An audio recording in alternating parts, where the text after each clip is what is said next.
Hello বন্ধুরা, আমার নতুন একটি ব্লগে তোমাদের সবাইকে ওয়েলকাম। তো দেখো, আমার মুখের কিন্তু হাসি দেখে বুঝতেই পেরেছো আমি কিন্তু রেডি হয়ে গেছি। তার মানে কি, আমি কিন্তু বেরু করতে যাচ্ছি।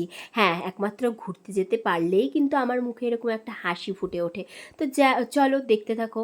আমি আজকে যাচ্ছি কোথায় সেটাই তোমাদের সাথে শেয়ার করব। আমি কিন্তু হাওয়াই জাহাজে ওঠার জন্য কিন্তু পুরো রেডি হয়ে গেছি। তো দেখো, বাড়ি থেকে বেরোতে নিয়েই দেখি একটা ষাঁড় দাঁড়িয়ে আছে। তো আমি বললাম উপর থেকে আমার হাবিকে একটু জল দাও। তো ষাঁড়টার জন্য যেতেই পারছিলাম না, আমরা ওখানে একদম দাঁড়িয়েছিলাম। তো যাই হোক, শেষমেশ কিন্তু ষাঁড়টা ওখান থেকে চলে গেল। তা আমি বললাম যে এবার যেতে পারি আমরা নিশ্চয়ই। তো যাই হোক, আমরা যাচ্ছি। তো দেখো ওয়েদারটা দেখো, জাস্ট একটু হালকা হালকা বৃষ্টি বৃষ্টি ওয়েদারটা ছিল, খুব সুন্দর ছিল কিন্তু ওয়েদারটা। তো আমি দেখো আমার মুখে কত সুন্দর হাসি, কারণ আমি বিকালবেলা কিন্তু বেরিয়েছি ঘুরতে। না, শুধু শুধু ঘুরতেই বেরোইনি, আমি কিন্তু বেরিয়েছিলাম একটা কাজে। হ্যাঁ, তো সেটাই তোমাদের সাথে আজকে শেয়ার করব। মানে আমার একটা শখের জিনিস আনতে যাব। তো চলো বলেই ফেলি ওয়েট না করে। আমি কিন্তু আনতে যাচ্ছি আমার একটা পায়রা। মানে আমার পায়রার তো শখ, তোমাদেরকে আগেও সেটা দেখিয়েছি। তো আমি এক জায়গায় খোঁজ পেয়েছি যে একটা বাড়িতে নাকি খুব সুন্দর সুন্দর পায়রা থাকে। তো আমি কিন্তু সেই পায়রাগুলোকে দেখতেই যাচ্ছি যে আদৌ নিতে পারবো কি পারবো না, ভালো আছে কি না। তো আমি সেই বাড়িটাই যাব, তাই ভাবলাম তোমাদের সাথে সেটাই শেয়ার করি। তো বন্ধুরা, আমি ভাবলাম যে ওয়েদারটা এত সুন্দর, তোমাদের সাথে কিন্তু আমি শেয়ার না করে থাকতে পারলাম না। তার জন্য আমি ভাবলাম যে চলো ওয়েদারটা কিন্তু আমি তোমাদের সাথে শেয়ার করি। তো তুমি ভাববে দিদিভাই কী সব দেখায়, শুধু শুধু বোরিং করে আমাদেরকে। আমার কিন্তু মোটেও এটা উদ্দেশ্য না। আমি যেগুলোতে আনন্দ পাই সেগুলোই তোমাদের সাথে কিন্তু শেয়ার করতে চাই। তো বকগুলো দেখো, জাস্ট ওয়াও, অসাধারণ দেখতে লাগছিল।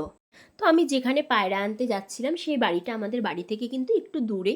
প্রায় বাইকে করে যেতে কিন্তু 15 মিনিট মতো লাগে। তো ওই জায়গাটা ছিল একদম গ্রামের পরিবেশ। দেখো পানা ফুলগুলোও কিন্তু খুব সুন্দর লাগছিল। তো যে গিয়ে দেখি যার কাছে নেব সে কিন্তু ছিল না, তাই আমি বসে বসে ওখানে ওয়েট করছিলাম। তো বন্ধুরা, বসে থাকতে থাকতে যার কাছ থেকে নেব সে কিন্তু চলে এসেছিলো। তো এসে দেখাচ্ছে, বললো দেখো ভেতরে কোন পায়রাগুলো পছন্দ। তো আমি দেখছিলাম বাইরে থেকেই। তো দেখো ভেতরে কত সুন্দর সুন্দর পায়রা। তো আমি বললাম আমি কিন্তু নেব বাচ্চা পায়রা। তো বলছিল দেখো উপরে। আমি বললাম উপরে কি পায়রা থাকে? তো বলছে না না, ওখানে থাকে না, ভেতরে যে পায়রাগুলো আছে ওদেরকে ছেড়ে দিলে ওরা কিন্তু ওখানে গিয়ে বসে। আমি বললাম ও আচ্ছা, খুব সুন্দর না দেখো ঘরটা। তো এই বাচ্চা ছেলেটাকে দেখছো যে, ওর কাছ থেকে আমি পায়রা নিতে এসেছি। তোমরা ভাববে বাবা দিদিভাই কি বাচ্চা হয়ে গেছে, পায়রা নিতে এসছে।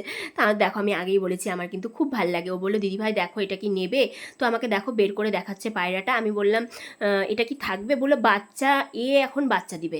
তো সেই জন্য আমি বললাম যে এর বাচ্চা হয়ে যাক, তো আমি তারপরে বাচ্চাটা নেব। তো বললো তাহলে ঠিক আছে দিদিভাই, তুমি কয়দিন পর আসো তাহলে হবে। তো যাই হোক, আমার আর কিন্তু নেওয়া হলো না। আমি কি করব, মুখটা দেখো পুরো শুকিয়ে গেল, হাসি কিন্তু উড়ে গেল। আমি ভাবলাম পায়রা নিয়ে যাব বাড়িতে, কত আশা করে আনন্দ করতে করতে আসলাম। কি আর করা যাবে, শেষমেশ ভিডিও করেই বাড়ি চলে যাচ্ছি। শেষমেশ পায়রা তো আর জুটলো না। কানে একটা রাস্তা থেকে ফুল তুলে নিলাম, কানে একটা ফুল গুজে চলা শুরু করলাম। তো যেতে যেতে দেখো আমার পাগলামেও কিন্তু শেষ নেই। দেখো আমি বললাম একটু বাইক দাঁড় করা, আমি এখানে ছবি তুলবো।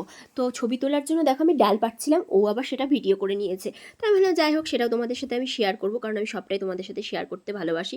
তো দেখো আমার পাগলামোটা, কেউ কিন্তু একটু হেসো না। তো আমি মাঝে মাঝে কিন্তু পাগলামো করে থাকি এরকম, তোমরা কিন্তু এটা সহ্য করে নিও প্লিজ। আমার ব্লগটা আমি এখানেই শেষ করলাম। আমার ব্লগটা কেমন লাগলো অবশ্যই কিন্তু সবাই একটা লাইক কমেন্ট শেয়ার করে দিও। তো চলো আজকের মতো টাটা বাই বাই, সবাই খুব ভালো থেকো, আবার দেখা হবে নেক্সট ভিডিওতে।